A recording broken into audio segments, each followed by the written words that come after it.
हर हर महादेव, जय श्री राम।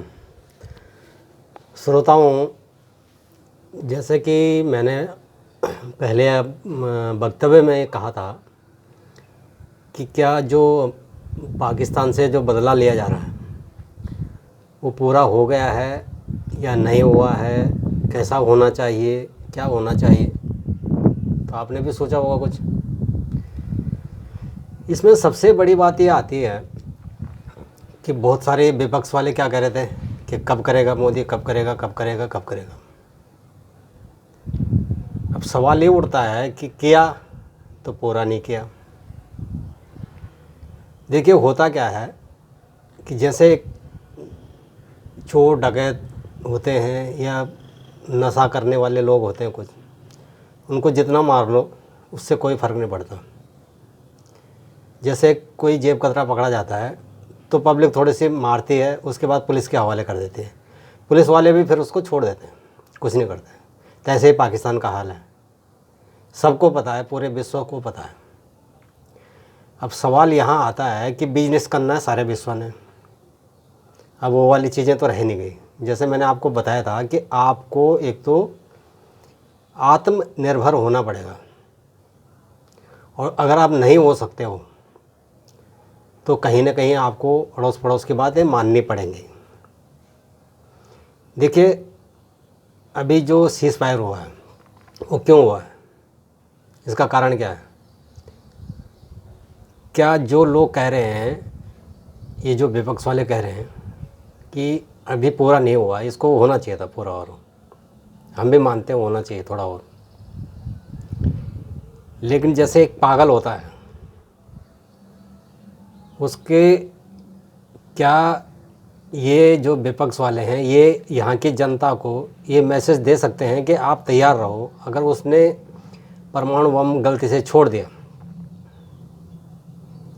तो किसी जनता को ये श्योर कर सकते हैं कि आप मरने के लिए तैयार हो जाओ। नहीं कर सकते। ये चाहते ही ये था कि आधा मरे और फिर हम मोदी को ये बोलें कि तुम नाकाम हो गए, वो रोक नहीं पाए। देखिए, पागल का कोई भरोसा नहीं होता, कब वो क्या गतिविधि कर दें। ऐसे ही पाकिस्तान का हाल है। यहाँ के नेताओं को फिर भी समझ में नहीं आ रही है। आखिर ये देखिए, अभी कह रहे हैं अमेरिका ने करवा दिया सीज़ फायर, चीन ने करवा दिया। तो अगर आप थोड़ा सा बुद्धि रखते हो और बिजनेस माइंड आपका है थोड़ा सा जो, और जब बिजनेस में की बात आती है, आप एक बात सोचिए, F-16 जो है किसका है, अमेरिका का है। वो ये जो J-20 16 वगैरह जो भी दे रखे हैं, ये किसने दे रही है, चाइना ने। चाइना क्या कर रहा है, बिजनेस कर रहा है। अमेरिका का क्या कर रहा है, बिजनेस कर रहा है।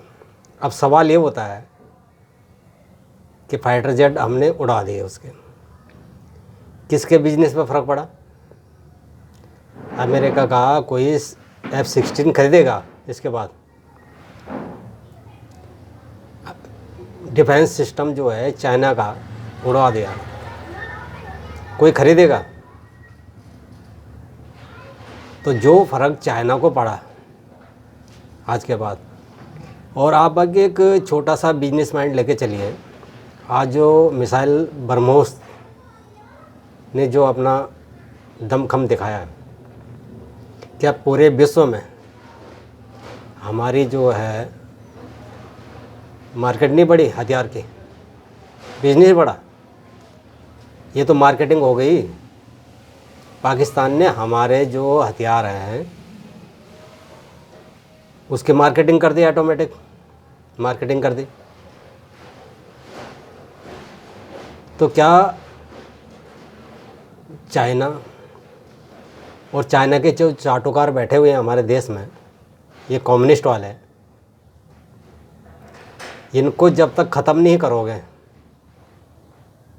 तब तक देश का बेड़ा गर्क हो जाएगा।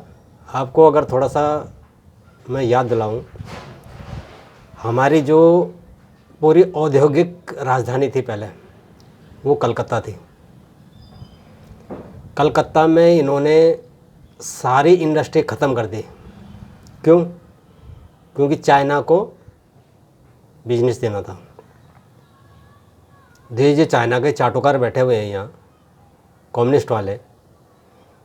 आपको, हमें तो पता है, ये जहाँ जिस भी फैक्ट्री के आगे लाल झंडा लेके खड़े हो जाते थे, उसमें कुछ बिकाऊ होते थे, वो पैसा वैसा लेके बिक जाते थे और झंडा लेके वो फैक्ट्री बंद हुई है। इन्होंने यही काम किया है। और आगे एक मिस्टेक तो देखिए, ऊपर लेवल की बातें बहुत सारी ऐसी होती हैं, कोई देश के हित में बोलनी नहीं चाहिए। फिर भी अब ये जो मैंने पहले भी बोला था आपको कि जिन नेताओं को अपना कच्छा पहनना नहीं आता, नाक मोचनी नहीं आती, वो अब सेना को वो करेंगे, पुरस्कार देंगे। वो मतलब 2 कौड़ी का अकल नहीं है, पढ़ाई लिखाई है नहीं, और सेना के अफसरों को ये वो देंगे, इनाम देंगे। मैं कहना नहीं चाहता था लेकिन आज कहूँगा ज़रूर। ये जो मखलर वाले भाई साहब आए थे, ये कहते थे हम पढ़े लिखे हैं, बहुत हैं। इन्होंने क्या किया और कहाँ हैं? कोई ये इलेक्शन से पहले रोज़ आते थे सुबह, उसके बाद ये गायब हो गए। क्यों? अब राजनीति ख़त्म हो गई क्या? अब देश के भलाई के लिए कुछ नहीं बोलना क्या? क्या होना चाहिए? ये पढ़ाई लिखाई की जहाँ तक बात करते हैं, आपने एक चीज़ देखी होगी, ये कहाँ गए? लालू यादव के पार्टी में। क्या बिहार में एक भी नेता उस पार्टी में कोई नहीं था जो इन्होंने वो, मैं राबड़ी देवी का एक वो किसी की बेटी है, बहन है, उनकी पत्नी है, एक औरत होने के नाते मैं उनके रिस्पेक्ट करता हूँ। लेकिन क्या उस पार्टी में एक भी नेता ऐसा नहीं था कि जो बन सके मुख्यमंत्री? ये कौन सी नीति है? अब कौन सा चुनाव आयोग है ये? कौन सा सुप्रीम कोर्ट है ये कि जो मतलब जिसकी लाठी उसकी भैंस?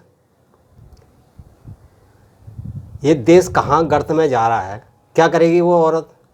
वो घर संभालने के लिए है ना, देश संभालने के लिए नहीं है। वो अपना घर संभाले, और तुमने बना दिया उसको। जब ऐसी राजनीति होगी तो देश जाएगा कहाँ? ऐसे ही और पार्टियों में भी। अब मैं आपको साफ बताऊं, ये देश ऐसे बीमार हो रखा है कि ये जैसे बीजेपी की एक दवाई चलती है, एक कांग्रेस की दवाई है, एक समाजवादी पार्टी की दवाई है, ये जिस ममता बनर्जी की दवाई है, उनके अपनी दवाई, उनकी फैक्ट्रियाँ ऐसी हैं कि जिसको दे दो वो उसका हो गया। हाँ भाई, वो डॉक्टर बढ़िया है, वो डॉक्टर बढ़िया है, ये डॉक्टर बने हुए हैं और लोग इनकी दवाइयाँ खा रहे हैं। तो अब आपको ये देखना है कि किसकी दवाई, ये दवाई है भी कि नहीं है, ये असल में डॉक्टर हैं कि क्या हैं।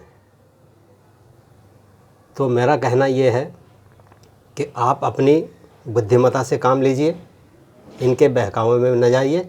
और क्या अगर गलती से परमाणु बम अगर ये पागल देश छोड़ देता, और जहाँ छोड़ता वहाँ की पब्लिक जो नुकसान होता है यहाँ का किसी भी क्षेत्र में, क्या ये नेता उसका भरपाई कर सकते थे? ये तो इनकी तो सिक्योरिटी, ये कह रहे थे ना सिक्योरिटी लैप्स हुआ है वहाँ पे पुलवामा में जहाँ हुआ। एक बार बताइए, इनको बोलो ना अपनी सिक्योरिटी छोड़ो, वहाँ लगाओ, अपनी सिक्योरिटी छोड़ो ना। तुमको बेफालतू की इतनी, आपको पता है कितनी सिक्योरिटी में खर्चा हो रहा है इन नेताओं के, ये 2 कौड़ी के नेताओं पे। ये छोड़े अपनी सिक्योरिटी, वहाँ लगाओ जनता के लिए। नहीं लगाएंगे ये। आपको एक बार पता होगी, ये राहुल गांधी के माथे पे एक बार वो इनकी रैली चल रही थी और एक लाइट पड़ी थी इन्हीं के कैमरामैन की, और इन्होंने क्या कहा था, सीबीआई जांच हो इसकी। अबे तुम्हें इतनी ज्ञान नहीं है, तुम्हारे पास कौन है क्या है?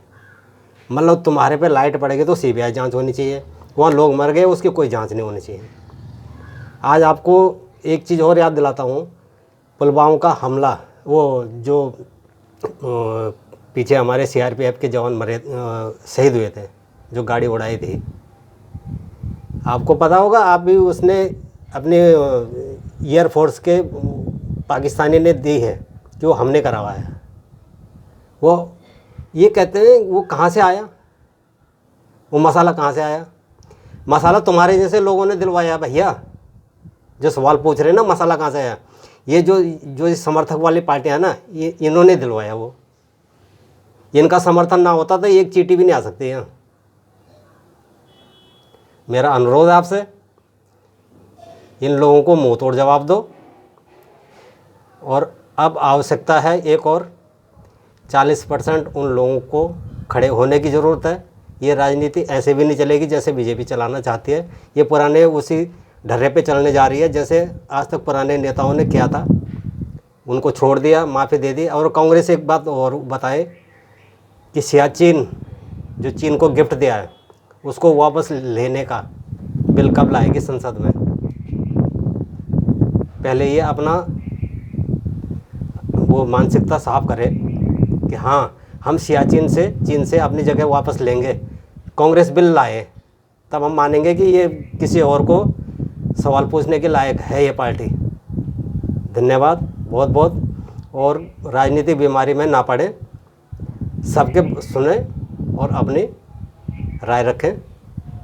कोई तुमको, कोई राजनीतिक पार्टी को तुम्हारे घर में देने के लिए नहीं आएगी और ना इन्होंने दिया है कभी। नमस्कार, जय श्री राम, हर हर महादेव।